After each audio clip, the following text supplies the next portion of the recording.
The roast was still steaming when my father set down his fork and spoke the words that ended 14 years of quiet. "You're nothing but a leech, Hannah. You only take, you never give." The table went still. My mother's water glass stopped halfway to her lips.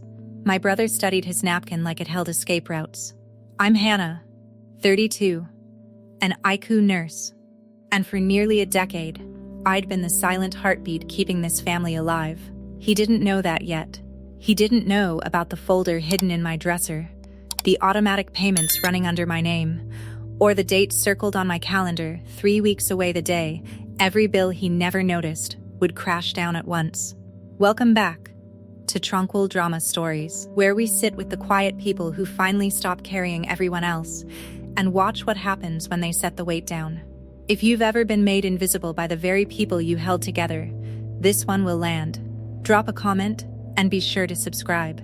People think nurses are saints. We're not. We're just people who got comfortable staying calm while everything around us falls apart. I learned it on the ICU floor, where a steady voice keeps a scared patient from spiraling. I brought it home, where it did the same thing for my family. My apartment sits on the east side of Millbrook, Pennsylvania, 15 minutes from the house I grew up in. Most mornings, after a 12-hour shift, I'd sleep 4 hours, then drive over to refill my mother's pill organizer and fix whatever had broken that week: a dripping faucet, a dead smoke detector, a property tax notice nobody wanted to open. I never minded. Being needed felt like being loved, and at the time, I couldn't tell the difference. That was my weakness, if you want to name it. Not vanity, not a need for applause, the opposite. Really, I made myself small and useful and silent. And I told myself that was the same as being good. I kept a manila folder in that too-organized closet, soft at the corners, a single word written across the tab in my handwriting: home. I didn't open it much. I just added to it month after month. The way you stack stones without ever stepping back to see how high the wall has gotten. My coworkers once asked why I never took vacation. I said my family needed me. They traded a look I pretended not to catch. I should have caught it. Because the people who need you the most are sometimes the ones most determined never to admit it. It started with my father's back. Daniel Vance built things for a living: decks, additions, a whole subdivision back when the town was growing. He was good, and he knew it. And his knowing it was the load-bearing wall of his entire personality. Then a scaffold gave out 5 years ago, and 2 discs in his spine went with it. The surgeries helped his legs, but ended his trade. 60 was too young to stop being who he'd always been. But his body didn't ask. The disability checks came slow and small. The mortgage did not care. I remember the night my mother called, her voice doing that bright, breakable thing it does when she's terrified. The bank had sent a word she kept repeating like it might soften foreclosure. I was 27, 3 years into steady nursing pay. No kids, no mortgage of my own. So I did the math at my kitchen table and made a decision I never announced. I called the mortgage company and set up a recurring payment from my account each month to keep them current. I told my mother the bank had worked something out, which was true in the sense that I was the something. My father never asked how the house got saved.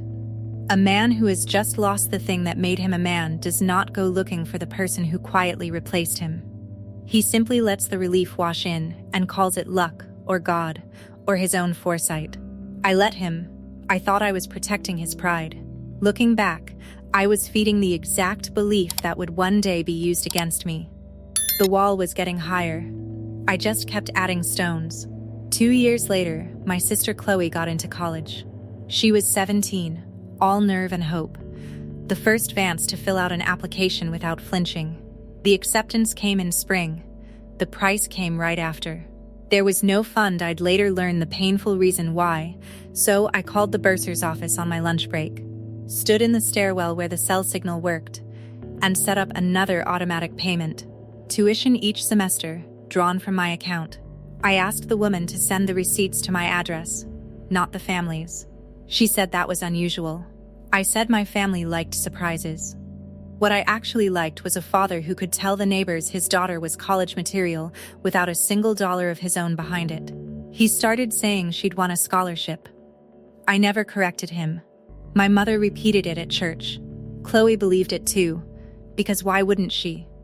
18-year-olds don't audit their own good fortune. They just say thank you to the air and keep walking.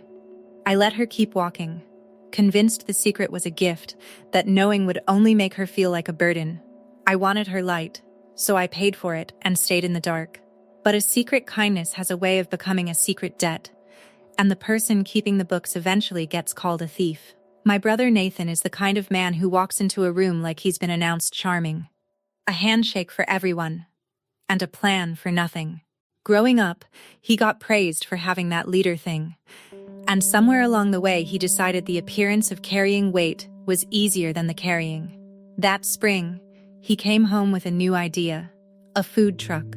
His real passion. Artisan grilled cheese. He needed seed money. Just a cushion. Just to get the lease signed. He pitched it at Sunday dinner with both hands moving. And my father, glowing for the first time in months, turned to me and said, "Help your brother out."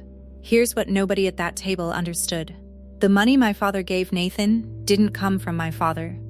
It came from the gap I'd been quietly filling, on top of the mortgage. I moved extra into their household account every month for the other bills, and that cushion was the only reason there was ever anything in there to give. When Dad handed Nathan a check, he was handing him my money and feeling generous doing it. I knew it. I'd known it for a while. And for the first time, sitting there with the gravy going cold, I didn't reach for my checkbook right away. I said I wanted to think about it. The table noticed the pause. My father's smile thinned at the edges, the way ice thins before you hear it crack. I was, for the first time, declining to disappear, and this family had never forgiven anyone for that. A week later, I tried to do it the right way. I drove over on a Tuesday, sat my parents at the kitchen table, and suggested we look at the finances together, all of it out loud. No secrets. I'd even drafted a soft plan to move the mortgage and tuition into their names with my help layered on top, so they'd see the real shape of things and feel some ownership again. I thought my father might be relieved. I was wrong. He waved a hand like I was offering to reorganize his garage. "We've got it handled," he said. "We always have." My mother nodded fast, the way she nods when she needs a sentence to be true. I left that house with the plan still folded in my purse and the word handled echoing. I'd think about that a month later, watching it come apart. The dinner that broke it open was a Thursday in October, nothing special, which is how the worst nights arrive. My mother made her green bean casserole, the one she makes when she wants everyone agreeable. Nathan was there, glowing again because the food truck lease had a deadline and the cushion had run thin. He brought it up between bites, light and certain, like the money was a formality that had simply gotten delayed. He looked at me when he said it. They all did eventually. The way you turn toward a faucet when you're thirsty. I set my fork down. I kept my voice, even the floor voice, the one I use when a monitor starts screaming and panic would kill the room. "I think we need to slow down," I said. "I'd like to actually look at the numbers before anyone signs anything." That was all. No accusation, just a request to stop pretending the well was bottomless. But in that house, asking to see the books was the same as calling everyone a liar. My mother's smile froze. Nathan sat back, wounded, performing the wound before he'd even decided to feel it. And my father went very quiet, which in Daniel Vance is louder than shouting. He set his own fork down to match mine. He looked at me across the casserole and the candles my mother lights for no reason, and I watched something old and bitter rise behind his eyes. I had spent years making sure this man never had to feel small, and he was about to make me pay for every single one of them. "You're nothing but a leech, Hannah. You never give, you only drain. You've never contributed a single thing to this family." He said it slowly, like he'd been saving it. The candles kept burning. My mother looked at her lap. Nathan studied his water glass. Chloe, home for the weekend, went pale and still, a girl watching weather she didn't understand. I had no speech ready. 14 years of receipts and not a word of defense came to me, because some part of me had always known this verdict was coming. My father wasn't finished. He leaned in, voice dropping to that flat, certain register. "If you had any decency, you'd leave. So leave." The cruelty wasn't the words, it was the confidence. He genuinely believed he was the provider defending his table. I looked at my mother, waiting for her to say something. She kept folding her napkin into smaller and smaller squares. So I stood up. I didn't cry. I folded my own napkin, set it beside my plate, and said quietly, "Okay, Dad." I thanked my mother for dinner, picked up my coat, and walked out into the October dark. The screen door clapped shut. Inside, I imagined there was a held breath, then relief. Outside, I sat in my car and did not start it for a long minute. Then, I drove home and opened the closet. People think walking away is the weak move. That night I learned it can be the loudest thing you'll ever do. If you know exactly what you're walking away from, stay with me, because the quiet part is where everything turns. And if you've ever been told you give nothing by the very people you gave everything to, comment "I see you" below, and subscribe to Tranquil Drama Stories. The drive home is 15 minutes, and I remember almost none of its streetlights. The bridge over the creek, the turn onto my street. My hands worked while my head replayed that sentence. You never give, you only drain. I wasn't angry yet. I let myself into my apartment, stood in the dark with my coat on, listening to the silence. Then I thought about the payments. All still running, drawing from my account like a heartbeat I'd forgotten. The mortgage, the tuition, the cushion, all under my name. I didn't decide anything yet. I just took off my coat, walked to the closet, and reached for the folder. I sat on the carpet and opened the tab marked home. What spilled out wasn't a plan. It was a record. But records have a way of becoming verdicts. I spread the papers in rows nurses chart things, and charting is how I think. 5 years of mortgage payments, each stamped. 3 years of tuition confirmations, every semester paid. A subfolder for my mother's medical bills. The smaller slips, the cushion that became Nathan's checks and my father's pride. I added it up twice. The total could buy a house. I'd spent it in pieces so small no single one felt like a sacrifice. That's how you give away years without noticing. I ran my fingers over the numbers. It was staggering, enough to have reshaped my own future. Yet I'd poured it into a house that refused to see me. I sat there and felt clarity. Cold, clean clarity. I hadn't been taken from this family. I'd been its quiet circulatory system, and they'd mistaken the absence of pain for my absence. My father said I'd never done a thing. The carpet said otherwise, in rows, in dates, in cleared transactions that didn't care about his pride. I gathered the papers, careful. I didn't know what I'd do, but I'd finally seen the lie's shape. What I decided wasn't revenge. Revenge is loud and wants an audience. What I felt was simpler and colder. I'd been told I took and never gave. Fine. I'd stop giving the things only I gave. If I'd truly never done anything, nothing would change. The mortgage would keep getting paid. The scholarship would continue. Nathan's cushion would refill. Dad said they had it handled. So I'd let them handle it. I wouldn't announce a thing, just remove my hand and let the due dates reveal the truth. It was the most honest thing I could think of, and the most devastating. Because truth arriving slowly is heavier than truth shouted. I opened my banking app. I found the recurring payments, set up a loan. In my name. Mortgage assistance off. Household cushion off. Mother's medical autopay, that one cost me a breath. My thumb hovered over the mortgage cancellation. I thought of my mother's face. But then I remembered her silence at the table. I tapped confirm. The tuition I handled differently. I called the bursar first, made sure the current semester was fully cleared, then turned off the recurring payment for spring. Chloe would finish her term. What she'd lose in spring was the illusion, a debt the adults racked up. I set it all in under an hour, coffee cold. When it was done, I felt lightness, not joy, just the relief of setting down a weight I'd forgotten I carried. I closed the laptop. Somewhere across town, a clock started ticking toward envelopes nobody was ready to open. I slept better than I had in 5 years. For 2 weeks, nothing. Mom texted, "You know how your father gets. Come for Sunday dinner, we'll forget all about it." Forget all about it, as if a public shaming were a spilled drink. I replied I needed time. The silence wasn't peace, it was a fuse burning. Nathan posted his empty food truck with "coming soon." Chloe sent a midterm meme. I sent a heart. Dad said nothing, expecting me to crawl back. He didn't know the ground was already gone. In the back of the folder was an envelope I hadn't opened in 2 years. Nana Rose's handwriting. Hanny. She died 2 years ago, sharp to the end.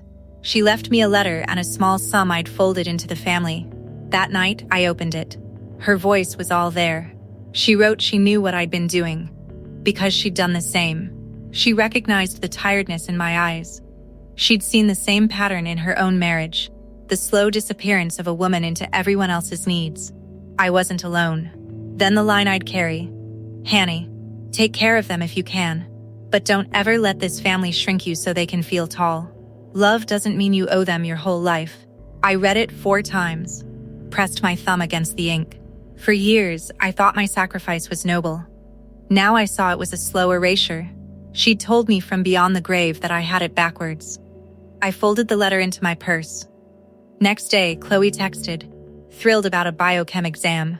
Thank God for that scholarship. The lie. Innocent and inherited. I almost told her, but that would shatter her mid-semester. I sent back, so proud of you. You earned that grade. Scholarship or not. Both true. I knew spring would bring a call from a billing office. Nathan planned Dad's 65th birthday party. First a restaurant, then downgraded to the living room. He called me, charm gone. You're punishing 2 old people because your feelings got hurt. Real family doesn't keep score. From the man who never paid a tab.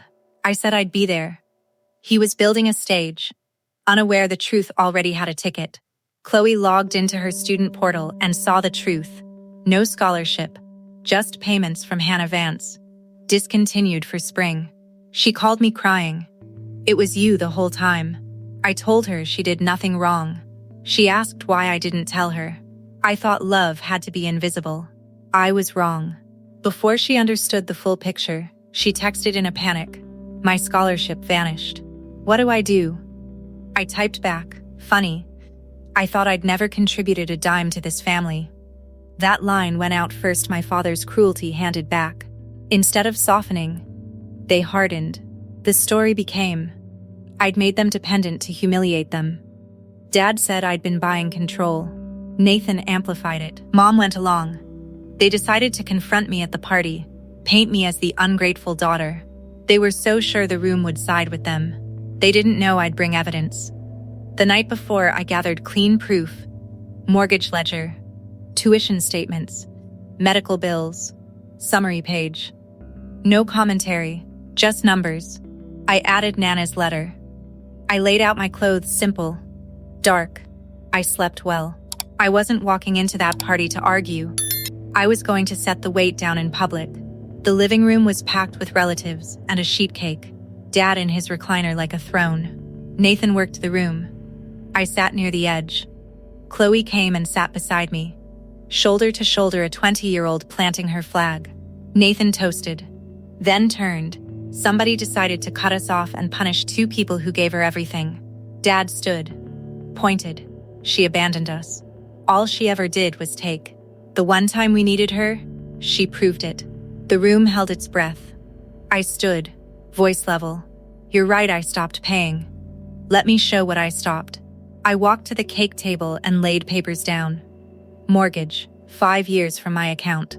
Tuition, 3 years no scholarship, me, medical bills. Cushion that funded Nathan. Summary page. You said you always had it handled. These handled it. Every payment under my name. So yes, I stopped. Because you told me I'd never done a thing.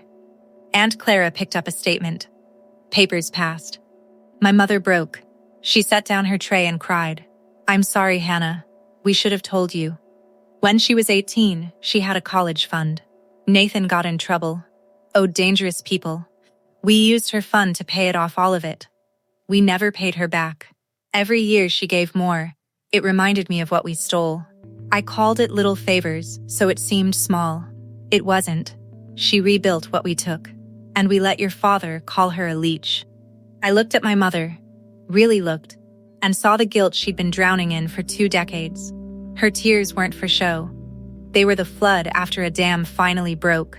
Dad exploded, screaming I'd humiliated him on his birthday. He kept shouting, but the room had shifted. The relatives weren't looking at him anymore. They were looking at me with something I'd never seen before: respect. I stayed calm. No, Dad. I paid so you'd never feel humiliated. For 5 years, every neighbor who thought you were fine because of me. You just never knew. Silence. I added, a month ago you told me to leave. I did. The only thing I took was my name off these payments. These bills are the sound of you discovering what I carried. I held up Nana's letter. Grandma Rose knew. She told me not to let this family shrink me so you could feel tall. I'm done being small. The room turned. Aunt Clara stood by me. A neighbor muttered. She saved the house. Dad sank into his recliner, silent. Mom hugged Chloe and me. The story my father had built collapsed in 10 minutes. Not because I shouted, but because truth speaks louder than lies when it's finally allowed to. I didn't gloat, I just stopped losing. Chloe whispered, I'm so sorry, Hanny. I said, you don't owe me an apology. You were the one good thing I'm proud I paid for. I didn't cut them off. I put everything in the light. I kept paying Chloe's tuition directly. She got a library job. For the mortgage, I sat my parents with a counselor. Moved it to their name. Offered help as a free choice. Dad signed, quiet, once he said, thank you, Hannah. Not an apology, but an acknowledgement. Nathan moved away, got a regular job. Mom and I are slowly rebuilding, learning to take up space. Nana's letter is in my nightstand. I still work the EQ, calm amid chaos, but I no longer disappear. I help when I choose, and I let it be seen. Love doesn't have to be loud to be real, but it should never cost you the right to be seen. And that's the truth I carry. You can't control who sees your worth, but you can refuse to be invisible. If someone made you feel you gave nothing while giving everything, you don't have to shout. Just stop holding the wall. Set the weight down with dignity.